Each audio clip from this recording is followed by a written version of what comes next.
Well, good afternoon, everyone, and thank you very much for attending this virtual meeting of my Children's Services and Young People's Decision Day. This meeting is being webcast on YouTube via the County Council website. Before we actually start the meeting, I'd just like to take a few seconds for those present to identify themselves for any members of the public who might be listening in or watching in on this particular programme. So can I ask Steve if you would mind leading off, please? Of course, I'm Steve Crocker, I'm Director of Children's Services. Peter? Peter Colnut, Assistant Director for Capital Delivery. Ros? Councillor Ros Chad, Executive Member for Education and Skills. Right, I'm not going to do the order, it's as you are appearing on my screen, so I do apologise if I'm getting all confused. Rebecca? I'm Rebecca Butler from Legal Services.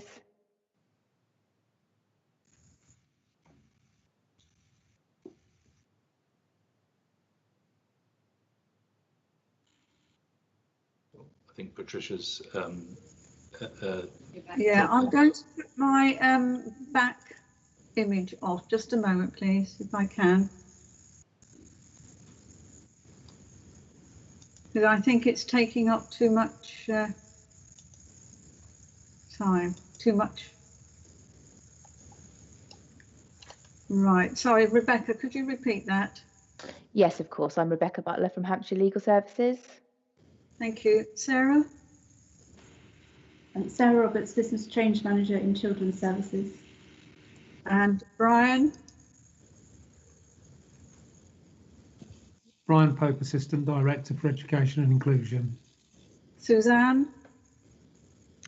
I'm Suzanne Smith, Assistant Director, Access Resources and Business Development, Children's Services.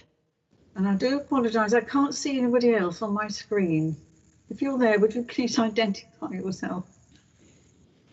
Jackie from Democratic Services. Thank you, Jackie. Stuart Ashley, Assistant Director, Children and Families. Thank you, Stuart. I'm sorry, not everyone is on my screen. And Erica Meaders, Finance Business Partner. Thank you. And Diana Leahy from the Corporate Communications team. Hello, Diana. Do we have Jackie? Do we have Reese here? Yes, I am here, Councillor. I'm just shadowing for Jackie. All right. Well, thank you very much for coming, Reese, and I hope you find it interesting. Good. Right, Jackie, are there any deputations this afternoon? No, we've received no deputations. Right, thank you very much. Right, the first item on the agenda is item 1, the proposed changes to the short break activities programme and the consultation outcomes. Suzanne, I will ask you to introduce it or pass it on to another member of your staff. That's fine. So what we're considering here are some proposed changes to the short break activities programme to be implemented from April 2021, and this follows a public consultation. So I'll hand over to Sarah to take you through the recommendations and the rationale for those recommendations. Thank you. Thank you, Chairman. So there's a set of recommendations that bring together the feedback from the consultation in order to achieve a target saving of £696,000 from the short break budget, which was identified as part of the medium-term financial strategy to April 2021. Some of the recommendations are targeting savings, whilst others were seeking to make the programme more effective. Proposal 1, which is where the majority of the saving was being sought, was to continue to commission short break activities in the same way as we do now, focusing on priorities, but within an overall grant reduction to bring the short break activities grant to £539,500 and the rationale for that being that we currently have more activities commissioned than we thought we needed. We have some spare capacity that has resulted in schemes being closed because of lack of uptake. And we have low numbers of our gateway card holders accessing the programme. Proposal 2 is to focus most of our efforts on that main grant round, and we have a small exceptions fund The proposal was to either reduce or remove it to achieve a saving of between £90,500 and £70,500. In line with feedback from the consultation, the recommendation is to retain an exceptions fund annually of £20,000. Proposal 3 was to require short break activity providers to secure a minimum level of match funding from other sources. Given the impact of the COVID pandemic and the fact that most of our providers are voluntary sector, this is not recommended for implementation. Within the consultation, we asked providers what term of grant funding would be preferable, and in the interests of consistency for providers and for families, we're recommending a 2-year grant window, grant round.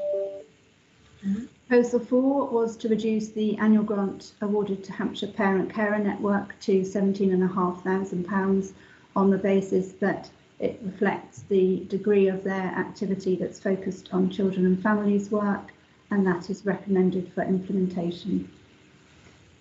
Proposal 5 was to commission short break activities in conjunction with an external grant giving body in a bid to pool public funds. There was limited support for this by the consultation, and so it's not recommended for implementation with no clear advantage being identified. Proposal 6 is to introduce a 2-tier gateway card scheme and including recommended evidence to support those applications. The rationale for that being that some parents have told us they wish to have a card as evidence of disability so that they can gain concessionary access to attractions, and also to enable us to better understand our target recipients for commissioning short break activities, and that is recommended for implementation. Proposal 7 sought to place a limit of 30 sessions per child per year on short break activities. There was not a lot of support for this. It was designed to try and achieve more consistent access to the scheme. It's not recommended for implementation, and we feel we can review internally instances of high access and assess via social care teams whether the right degree of support is in place for those families. Proposal 8 is to redesign the buddy scheme on the basis that it's popular but demand far outstrips supply, and there were some increases to parental hourly contributions and mileage rates being proposed because those rates have not been uprated since 2012 when the scheme was introduced. There was also a proposal in there to no longer give access to residents living outside the Hampshire County Council area or those 18 years of age or over. That makes it consistent with the rest of the Gateway Card scheme, and to commission a new service that incorporates a single point for coordination and recruitment and a differentiated offer within the scheme. And those are recommended for implementation. Right, thank you. Suzanne, is there anything you'd like to add to that? Nothing further at this time. Thank you, Chairman. Right, thank you. Does anyone else wish to raise any questions or any points at this moment in time? I can see no hands going up.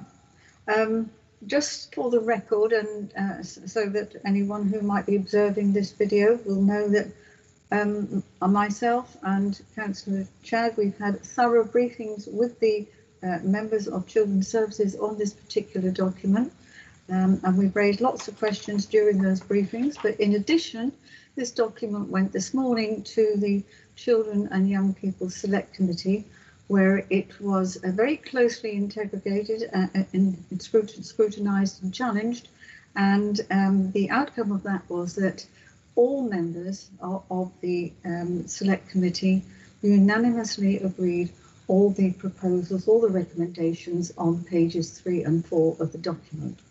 So if there are no further questions and no further points to be raised, I am very content to give my approval to all the recommendations set out on pages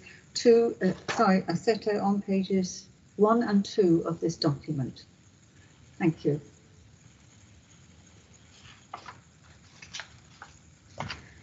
We will now go on to item 2 on the agenda, and that is the Children's Services Capital Update Programme. And for that, I believe, Peter, would you like to introduce it, please? Introduce the document.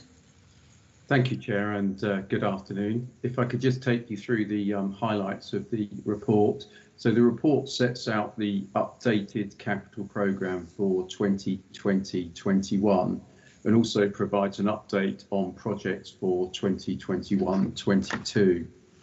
Table 1, Chair, of the report shows a programme value of some 70.7 million, and the main focus of the paper seeks to provide additional provision for SEND, and we specifically proposed consultations for the expansion of provisions at Samuel Cody School in Farnborough, Ickfield Special School in Andover, and also some recommendations for post-16 resource provisions at some Hampshire colleges.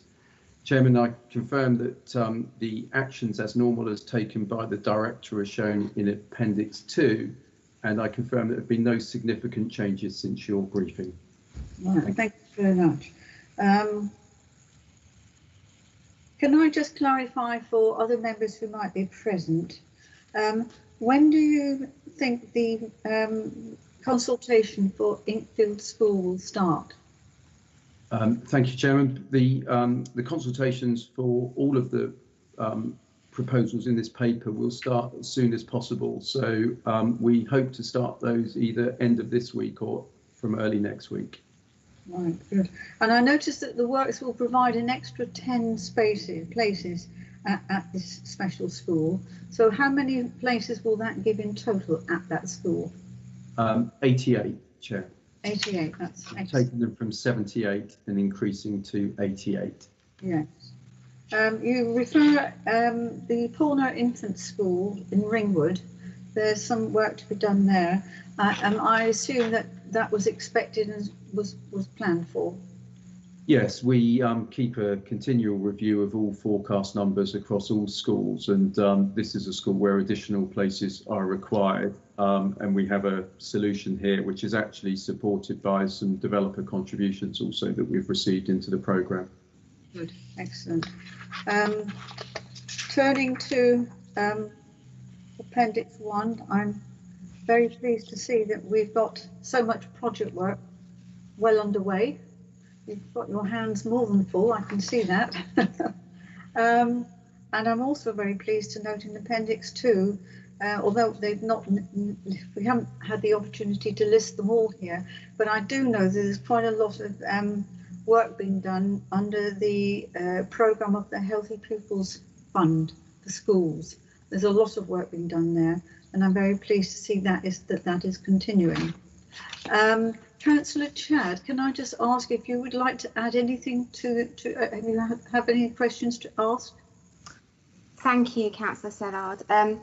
I just want to express my thanks to the department and the team for the consultation that will be taking place in regards to Samuel Cody. It is a truly wonderful school there, and to increase the capacity there will be absolutely wonderful if possible. So thank you very much. Thank you. Brian Pope, would you like to make any comment on the document? Thank you, Chairman. No, I'm completely cited and supportive of all the proposals in there. They bring much needed additional SEN capacity. You'll know that we've had an increase in EHCPs, so the increased capacity is much welcomed and much needed. Thank you. Good. That's good to know. Does anyone else wish to make any comment or ask any questions on this paper? No? Well, that being the case, again, I've had lots of briefings on this, so I'm very, very happy to approve all the recommendations as set down on the front page of this document. So thank you very much indeed, Peter, to you and your team for all your continuing hard work. Thank you. Right, now I'm handing over the reins. Oh, sorry. Yes, it is. I'm now handing over the reins, as it were, to the Executive Member for Education and Skills, Councillor Roschad. Thank you, Councillor Stallard. Thank you everyone for attending this virtual meeting of my Education and Skills Decision Day. As you already know, the meeting is being webcast on YouTube via our County Council website.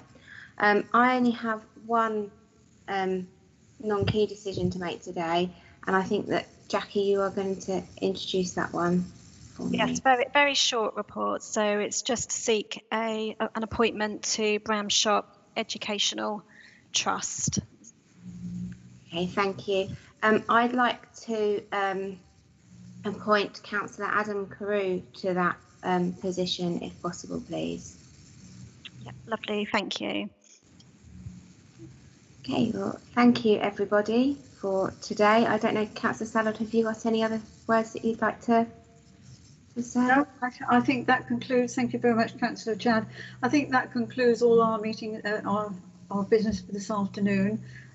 Just as a general statement, I'm sure that you would join with me, Councillor Chad, in thanking all the officers across the department for all the hard work that they continuously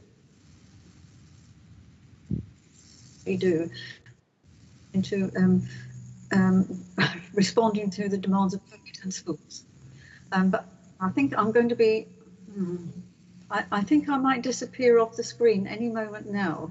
Do you want me to request that the broadcast is now stopped? We come to the end of proceedings. Thank you. Please can the broadcast be stopped?